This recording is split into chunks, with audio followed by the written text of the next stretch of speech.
1 Samuel capítulo 3, porque nós vimos na semana passada, queridos irmãos, que Deus levantou Samuel num período de corrupção espiritual.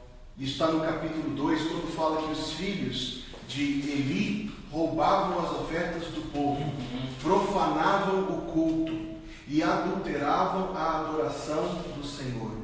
Isso já acontecia naqueles dias e acontece até hoje.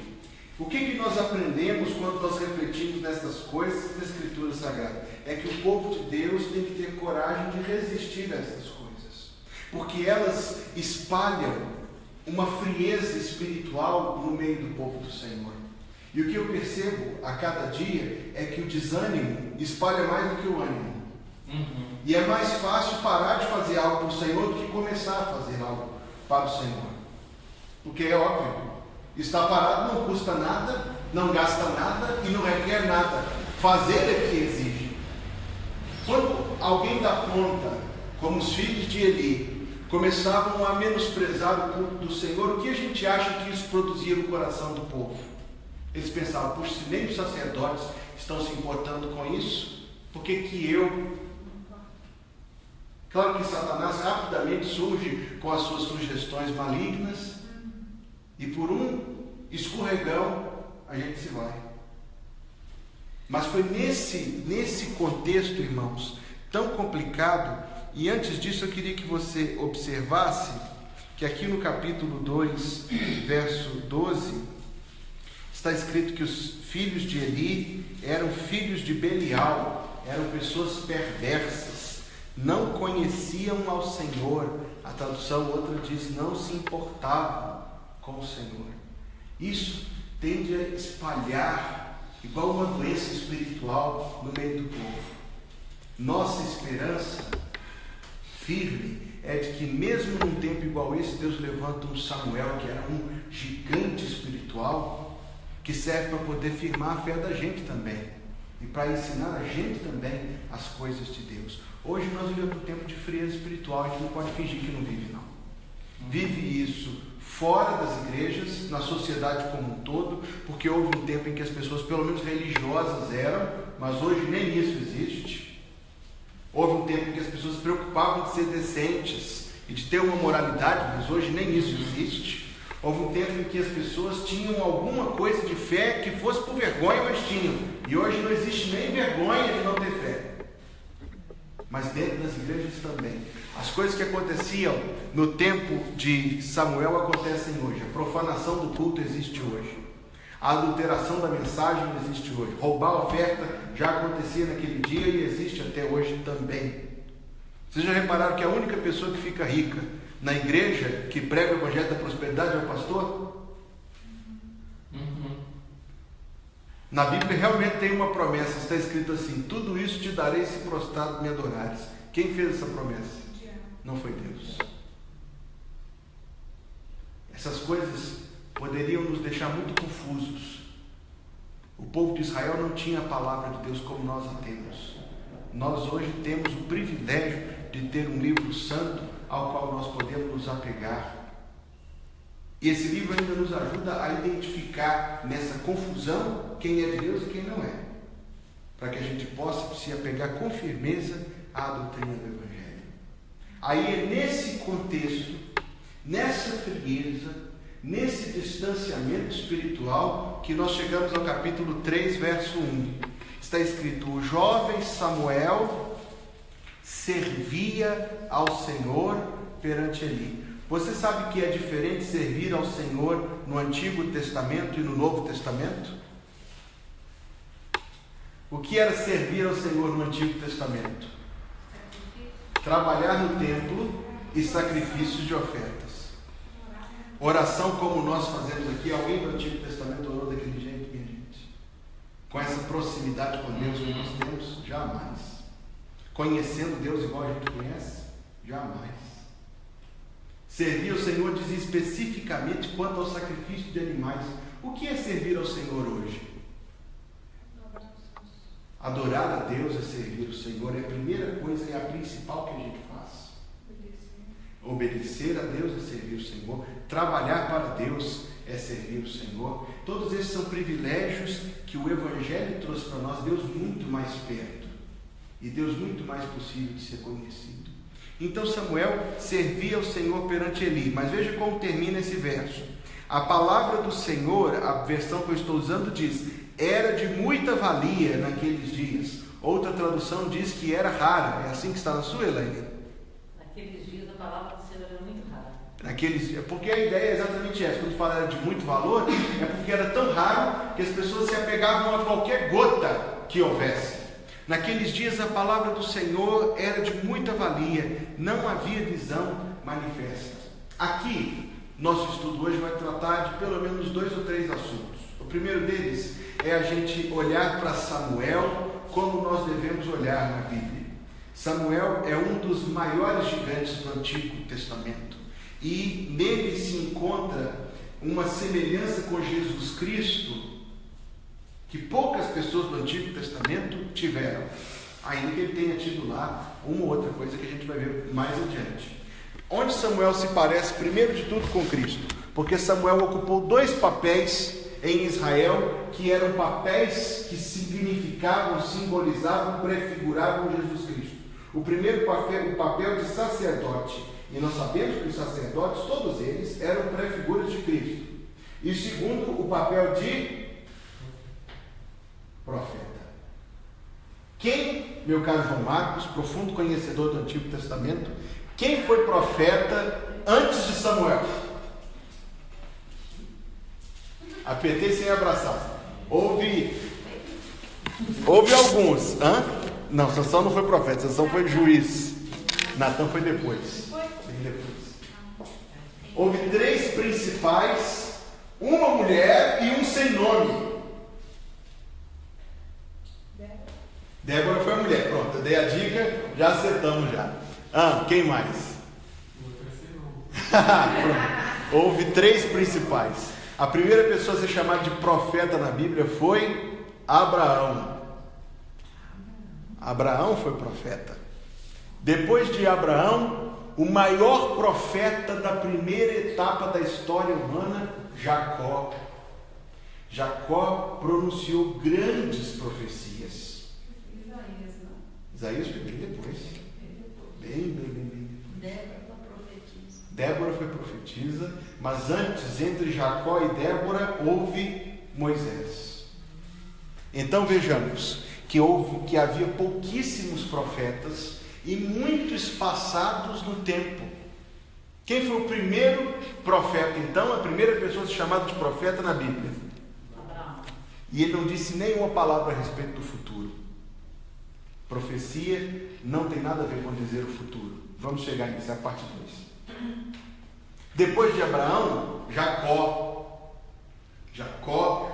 pronunciou grandes profecias, como estão lá, a principal delas, o capítulo 49 de Gênesis. Ele fez uma grande profecia que cobre o Antigo Testamento todinha. Lá naquela profecia dele está Davi, está Paulo, está Jesus Cristo, está o Evangelho, está a salvação. Um grande capítulo que nós vamos poder estudar mais adiante. Moisés, nós sabemos que Moisés foi um profeta do Senhor. Ele introduziu a lei e a aliança. Posteriormente, Débora. E depois de Débora, passados muitos anos, um profeta que Deus levantou somente para repreender a casa de Eli. E a repreensão foi: por que você honra os seus filhos mais do que a mim? Talvez essa palavra acabe aí, para muitos de nós ficar mastigando. Por que nós honramos os filhos, ou o marido, ou a esposa, ou o trabalho? Por que nós honramos outras coisas mais do que Deus? Deus não aceita isso. E então, Samuel. Com Samuel, Deus abriu uma coisa muito especial e que existiu no mundo por um período específico e delimitado de tempo: o ofício profético. Depois de Samuel até Malaquias, não faltou profeta no povo de Israel. Depois de Samuel até Malaquias, quanto tempo isso representa? Alguém gostaria de dizer enquanto eu faço as contas? Mais de 500 anos? Cerca de 600 anos. Cerca de 600 anos, não faltou profeta. Nós temos Samuel, Gade, Natã, Elias, Eliseu, Isaías, Amós, Jonas um pouquinho depois, mas estava, né? Tem a ordem cronológica. Lá. Aí fica bom demais a conta. Ô irmão, é verdade, eu te entreguei o resumo do estudo anterior. Então tá bom. Durante cerca de 600 anos houve profetas na terra de Israel. O que a gente precisa entender, meus queridos irmãos, é que isso foi muito importante. Nós temos o Antigo Testamento porque Deus levantou profetas. O trabalho do profeta não era somente falar o que Deus estava dizendo, mas veja aí, capítulo número 3, verso 19. E crescia Samuel, e o Senhor era com ele, e olha que expressão gloriosa, e nenhuma de todas as suas palavras deixou cair em terra. O que é isto? É aquilo que nós aprendemos no último final de semana, que a revelação profética não era por palavra falada, mas por palavra escrita. Eu achei aquela ilustração do pastor Gilmer excelente, porque se nós fizermos aqui uma fila de microfone sem fio e eu disser um recado para a Elaine que passe os irmãos, quando chegar na dita vai estar diferente, não vai? Mas se eu der uma palavra por escrito e falar com a Elaine, faça a melhor cópia que você puder, e ela disser para o João Miguel a melhor cópia que você puder, e o João Miguel disser para o Vantuil a melhor cópia que você puder, assim sucessivamente, vai haver alteração na mensagem escrita? Veja o que a Bíblia diz: nenhuma de todas as suas palavras deixou cair por terra. Este é o trabalho do profeta.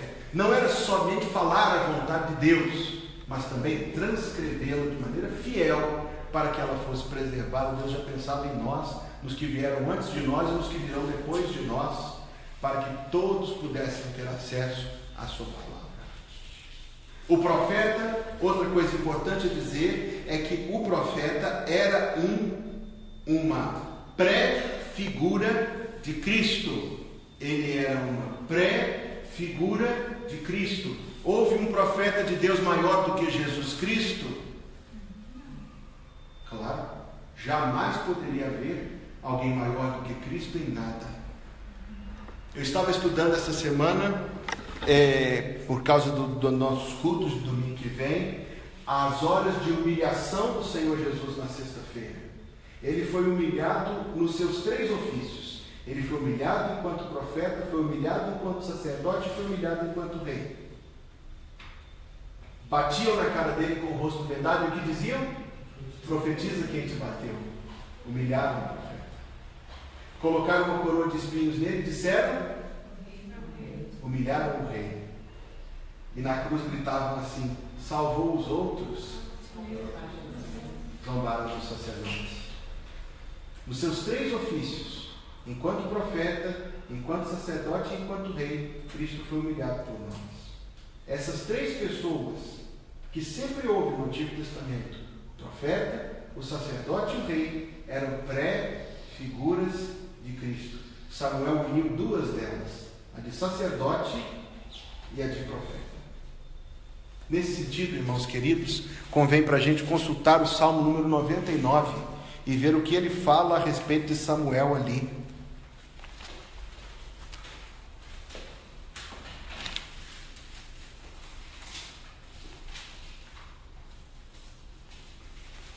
Salmo número 99.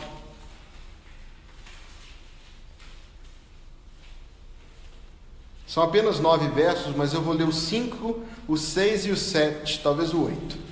Exaltai ao Senhor nosso Deus e prostrai-vos diante do escabelo de seus pés, pois é santo.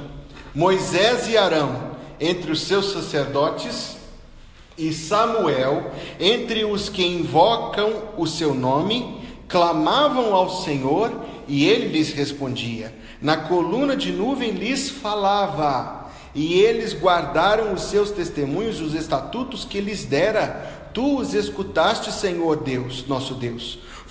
Tu foste um Deus que lhes perdoaste, ainda que tomaste vingança dos seus feitos. Esse Salmo 99, ele falou de Moisés, falou de Arão, falou de Samuel e excluiu uma banda de gente.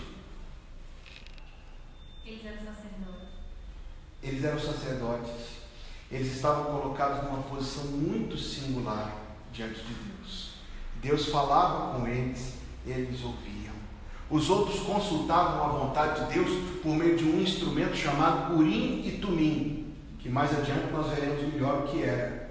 Mas a voz audível de Deus poucas vezes foi pronunciada.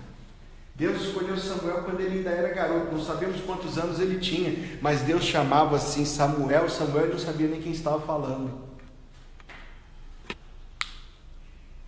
Esse ofício profético, pergunta difícil, durou até quando? Ofício de ser sacerdote? De profeta. O sacerdote terminou na cruz do Calvário. E os profetas?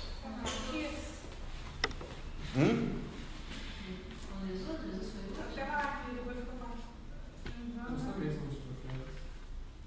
Existe um texto bíblico muito interessante que fala assim: a lei e os profetas duraram até João.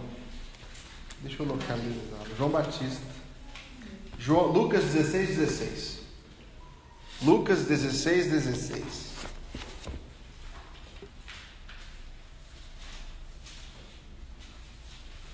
Na minha Bíblia está com letras vermelhas. Isso significa o quê?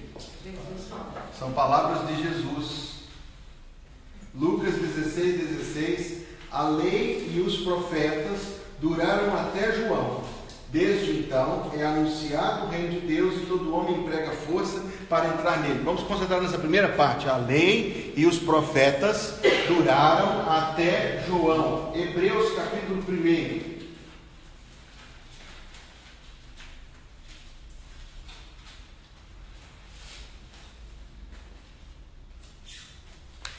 Verso 1, que nós já lemos, mas eu queria que nós pudéssemos ler esse texto com caneta na mão. Todo mundo tem caneta aí? Note que texto importante é este. Nós vamos lê-lo e depois eu vou fazer 3 perguntas para os irmãos.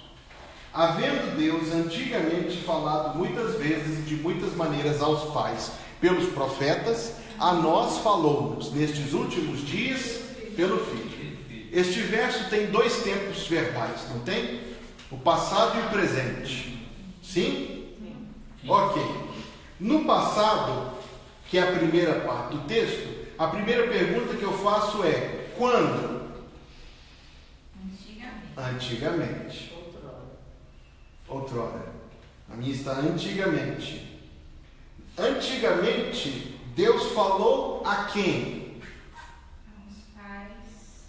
Então vamos lá. A primeira pergunta é quando? Qual é a resposta? Antigamente. A segunda pergunta é a quem? Aos pais. Aos pais. A terceira pergunta é por qual intermédio? Pelos profetas. A segunda metade do texto, o texto está no presente. Vamos lá então. Qual é o tempo? Presente. Nestes últimos dias. A quem? A nós. A nós. Por meio de quem? Jesus. Percebeu que esse texto é um espelho? Tudo que ele fala a respeito de antigamente, ele fala a respeito do presente. Deus falou antigamente aos pais pelos profetas. Aos pais, porque eram quem estava vivo no passado. A geração anterior. Deus fala a nós nestes últimos dias, toda a informação que está na primeira parte está na segunda. Quem escreveu essa carta é uma mente brilhante. Não sabemos quem é, embora eu tenha um bom palpite. Só pode ser Lucas quando fala assim. Existe um excelente livro, ainda não está em português, chamado A Autoria Lucana de Hebreus. Ele compara Lucas, Atos e Hebreus e mostra que, em termos de linguagem, com certeza foi a mesma pessoa que escreveu. Isso não resta dúvida, é o mesmo estilo de fala. Não, esse aqui, ele é alucinado. E Esdras no Antigo Testamento. Porque Esdras é o Lucas do Antigo Testamento. Bem, eu estou de igrejinha. Note então, vamos fazer novamente este exercício. Havendo Deus antigamente falado muitas vezes e de muitas maneiras aos pais pelos profetas, a nós falou nestes últimos dias pelo Filho. Esse texto tem duas partes, a parte passada e a parte presente. Com relação à parte passada, quando? Antigamente. A quem? Aos pais. Por qual instrumento? Pelos profetas. Com relação à segunda parte, quando? Os últimos dias. A quem? A nós. Por qual intermédio? Mas, pastor Hugo, tem parte do Antigo Testamento que foi escrita por Pedro, por Paulo, e a rigor Jesus não escreveu nenhuma parte do Antigo Testamento. A única parte que mostra Jesus escrevendo foi lá em João capítulo 7, ele passando o dedo nas pedras do templo de Jerusalém. 1. Os apóstolos somente expandiram aquilo que Cristo ensinou. Eles não trouxeram nada de novo. Tudo que está nas cartas está encapsulado nos evangelhos. 2. Os apóstolos não falaram por si mesmos. Consulte comigo rapidamente as cartas às igrejas. Só capítulo 1, verso 1 de todas elas. A partir de Romanos, Coríntios, Gálatas, Efésios, Filipenses, Colossenses e Tessalonicenses. Não sei se vamos ler todos, mas eu acho que umas 3. Romanos 1, para a gente entender claramente. Paulo, servo de Jesus Cristo. Ele escreveu em nome de quem? De seu Senhor, Jesus Cristo. 1 Coríntios capítulo 1, verso 1. Paulo, chamado apóstolo de Jesus Cristo. O que significa a palavra apóstolo? Significa pastor de uma igreja grande. Porque quando é de igreja pequena é pastor, quando é de igreja média é bispo, quando é de igreja grande é apóstolo. Se for maior ainda, tem que arrumar outro nome. Após já está ficando. Após já está comum já. Já está comum, Apóstolo significa enviado. Então ele diz, Paulo, enviado de Jesus Cristo. Em que autoridade ele está falando? Na autoridade de Jesus Cristo. Por que existem cartas no Novo Testamento? Existem cartas no Novo Testamento porque na sexta-feira, depois da ceia, Jesus falou com os discípulos assim: há muito que eu queria dizer-vos, porém não podeis suportá-lo agora. Quando vier o Consolador, o Espírito da verdade, ele vos guiará em toda a verdade. Curiosamente, aqueles que estavam assentados ali, que ouviram de Jesus, que não eram capazes nem de ouvir o que ele queria dizer, foram exatamente as pessoas que Deus usou para escrever as cartas que trazem aquilo que ele queria falar. Observe novamente 2 Coríntios capítulo 1, verso 1, e eu vou parar aqui porque a ideia já ficou esclarecida. Ao apóstolo de Jesus Cristo, pela vontade de Deus, e a Timóteo, de Deus, que está em Cristo, está em Corinto, com todos os santos que estão em toda a carne. Está escrito Paulo, apóstolo de Jesus Cristo. Com que autoridade ele escreveu esta carta? Com a sua própria? Jamais. Com a de Jesus Cristo. Irmãos, nós precisamos entender uma coisa muito importante. Quando Paulo fala, é Jesus quem está falando. Quando Pedro fala, é Jesus quem está falando. Quando Judas e João e Tiago falam, é Jesus quem está falando. Mateus, Marcos, Lucas também. Tudo isto é Cristo nos últimos dias falando a nós. Deus fala a nós nesses últimos dias pelo Filho. Então, antigamente aos pais pelos profetas. Eu tenho que fazer aqui, por justiça da verdade, e dizer para os irmãos que houve 2 ocasiões no Novo Testamento em que Deus levantou um profeta no estilo do Antigo Testamento. Quando nós estivermos chegando em Atos capítulo 11, aqui nos cultos de domingo de manhã, eu vou poder explicar isso com toda detença, mas houve 2 ocasiões. Deus usou o mesmo senhor chamado Ágabo para predizer uma grande seca. Isso é muito Antigo Testamento. E no capítulo 20, Paulo chega à cidade de Cesareia. Esse mesmo Ágabo tira o cinto de Paulo, se amarra e fala assim: o Espírito Santo diz que farão isto com o dono deste cinto em Jerusalém. É muito Antigo Testamento isso. É muito Isaías escondendo a roupa dele na pedra até apodrecer e depois colocando aquela roupa podre. É muito Isaías sendo obrigado a andar nu durante 3 anos em Jerusalém. É muito aquelas coisas do Antigo Testamento que tinham muita imagem clara. Mas note que isso não foi senão um expediente pontual de Deus. Ah, pastor Hugo, agora eu te peguei. Porque em 1 Coríntios Paulo fala assim: desejai com zelo os melhores dons, principalmente que profetizeis. Está escrito isso lá ou não está? Então nós vamos ser profetas do Antigo Testamento, com todo o estilo. Pode entrar, irmão. Com todo o estilo do Antigo Testamento. É assim, irmãos? É isso que Paulo estava querendo dizer ou algo diferente disso? Não. É no sentido de pregar a palavra. Não? Por quê? Porque toda a revelação de Deus, tudo aquilo que Deus vai revelar de si, já está revelado. Jesus Cristo veio ao mundo. Quem pode adicionar a isto? Quem pode adicionar aos ensinos de Cristo? Quem pode falar que Jesus esqueceu de ensinar alguma coisa que precisa colocar algo a mais? Os apóstolos não faziam isso, nós vimos. Eles escreviam as cartas na submissão deles próprios a Jesus e ao ensino de Jesus. Sim ou não? A profecia que Paulo quer ver em nós não é a do Antigo Testamento, porque essa terminou nos dias de João Batista. E porque Deus não vai falar nestes dias por meio destes profetas. Isso foi coisa de antigamente. Nós vimos isso com clareza. A profecia não é nem minha nem sua, da igreja. Da igreja que prega com fidelidade a palavra do Senhor. O profeta tinha uma unção tal que ele entrava no palácio do rei sem diplomacia nenhuma e sem cerimonial nenhum. O profeta tinha tanta autoridade que Elias se aproxima do rei de Israel e ele grita para Elias: aí está o perturbador do meu povo. E ele diz: perturbador é você. Quem pode fazer isso? Quem tem essa autoridade? Somente alguém que poderia dizer o seguinte: assim diz o Senhor.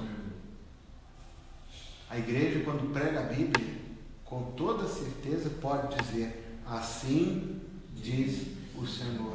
A igreja profetiza. A igreja profetiza porque prega com virtude e verdade, autoridade, unção e poder a palavra de Deus. Ok. Vamos tentar encerrar este ponto da profecia, ainda que seja um estudo tão interessante da palavra de Deus. Eu preciso fazer ainda uma colocação. Há um sentido muito específico em que o pastor é um profeta, mas é um sentido muito específico. Se você for ler o Batista Mineiro, do ano da posse do pastor Arlécio, lá na igreja do Barro Preto, eu achei muito curioso quando li isso, porque um dos diáconos da igreja escreveu uma coluna para aquele jornal a respeito da vinda do novo pastor para a igreja, e o título da coluna é, como é que é? O Profeta do Barro Preto. Há um sentido muito específico em que o pastor é um profeta, na relação dele com as ovelhas, quando ele ensina as pessoas o caminho do Senhor e diz: meu irmãozinho, minha irmãzinha, você está erradinho, erradinha, assim diz o Senhor. Nesse sentido ele é um profeta. No pastoreio ele é um profeta. Entendido isso, meus irmãos? Há um sentido muito específico em que o pastor é um profeta, mas é no pastoreio. Na pregação ele só é profeta enquanto estiver debaixo da Escritura. Está fora da Escritura, ele comprometeu todo o seu ministério. É preciso que ele se arrependa e volte à palavra do Senhor. Está entendido isso, irmãos? Bom, os profetas do Antigo Testamento, boa pergunta é esta: qual era o ministério deles? Era o ministério deles adivinhar o futuro? Mas pastor, lá no livro de Samuel, é dito que Samuel era um vidente. Está escrito isso lá mesmo. Por que usam essa palavra vidente para falar de um profeta de Deus? Se falar todo mundo de uma vez eu não entendo, a gravação fica até confusa. Eu quero lembrar os irmãos, descaroçando esse nó, que o povo de Israel naquele tempo tinha muito pouco discernimento das coisas de Deus e era muito confuso com as questões culturais do seu tempo. Deus nunca sancionou que um homem tivesse 2 esposas. É verdade ou não é? É verdade. Mas quantos do Antigo Testamento tinham 2 e até mais? Por quê? Por quê? Por quê? Porque era o mundo que eles viviam. Era o costume de outros povos. Nós somos cercados do costume do nosso tempo e às vezes nos falta discernimento entre o que é costume do nosso tempo e o que é vontade do Senhor para a nossa vida. A palavra vidente é aqui empregada porque o povo estava embebido de idolatria. Saul fala assim, sumiram as jumentas do pai dele, ele fala assim, vamos consultar o vidente para nos dizer onde estão as jumentas. Se nós não lermos a Escritura com cuidado, nós vamos achar que o papel de Samuel era esse, ele ficava sentado numa cadeirinha lá, aí o pessoal chegava e fazia uma pergunta para ele, assim, ô profeta, eu perdi meu pendrive, onde que está? Aí ele fazia uma oração de São Longuinho, se eu achar eu dou 10 pulinhos, fala assim, está naquela gaveta, seu paspalho, que você não viu. Ou então dentro da Bíblia que você não lê há muito tempo. A boa resposta é, irmãos queridos, o profeta jamais foi isso. Não pensemos que foi isso. No mundo idólatra era. No mundo idólatra era. Em Israel, o povo do Senhor, jamais.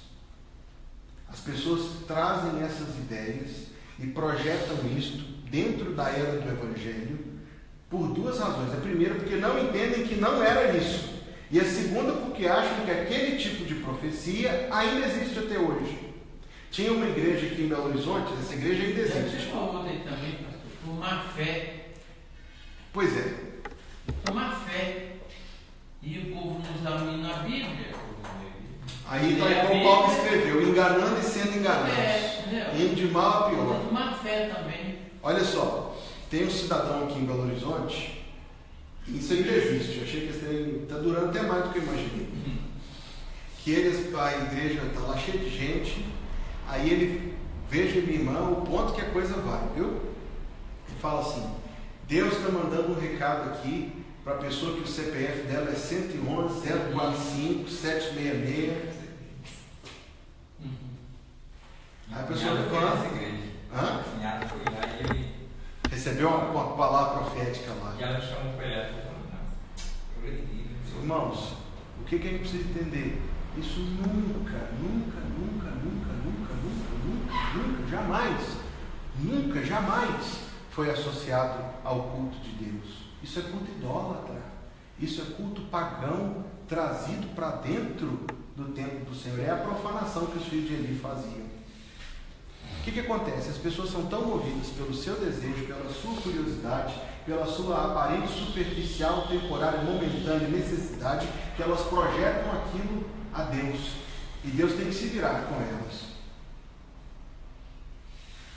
Na relação entre você e Deus, quem vem primeiro? Quem dita as regras? Pelo menos tem que ser assim, né, gente? A lei e os profetas duraram até João. Que João? João Batista.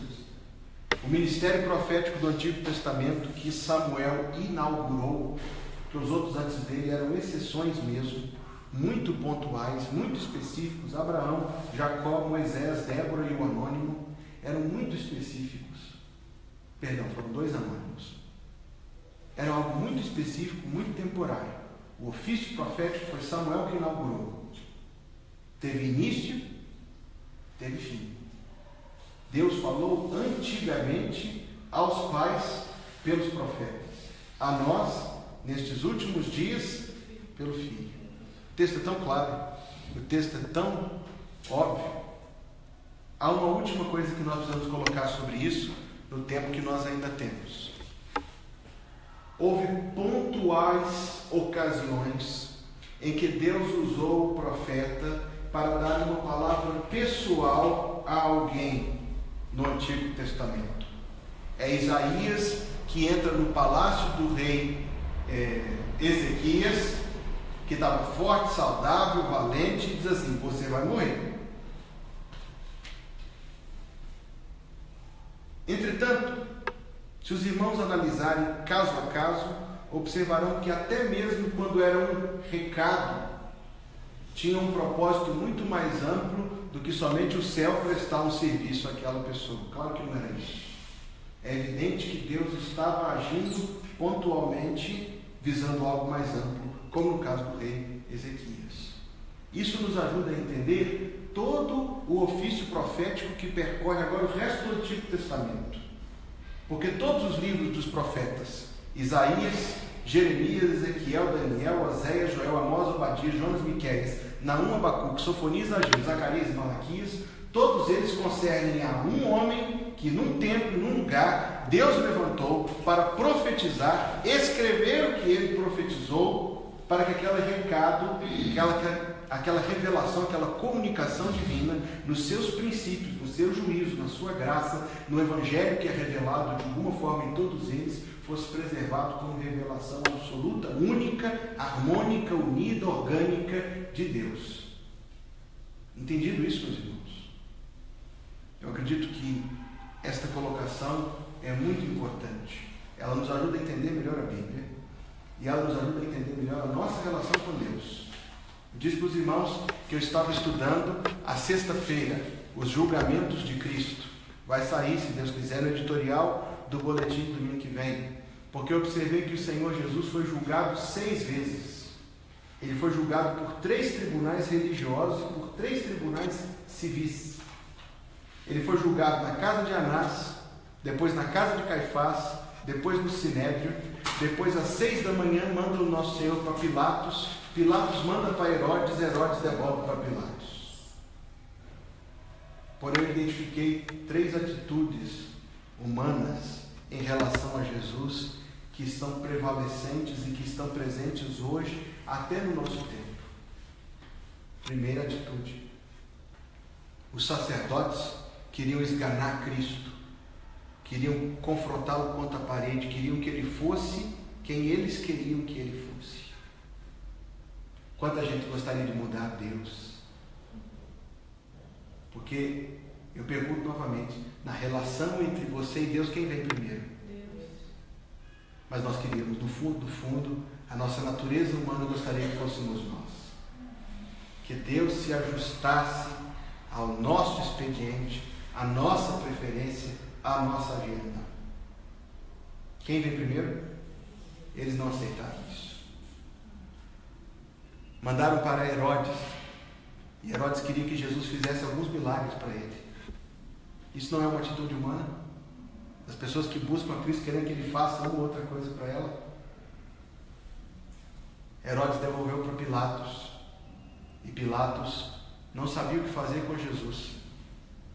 Chegou a abrir o coração dele para Jesus quando estavam só os dois, mas no fim das contas ele preferiu agradar a multidão. E aí nós encontramos uma terceira atitude: a pessoa abre o coração, se interessa, fica com o olhinho comprido, mas no fim do dia, na hora da decisão, na hora do vamos ver, fala assim: não vou me comprometer. Note que essas atitudes estavam presentes aqui no tempo de Samuel, estavam presentes no dia do Senhor Jesus e estão presentes até hoje. Mas nós que somos povo do Senhor, temos que nos submeter ao jeito de Deus fazer as coisas, ao jeito de Deus falar, ao jeito de Deus de governar a nossa vida. Amém?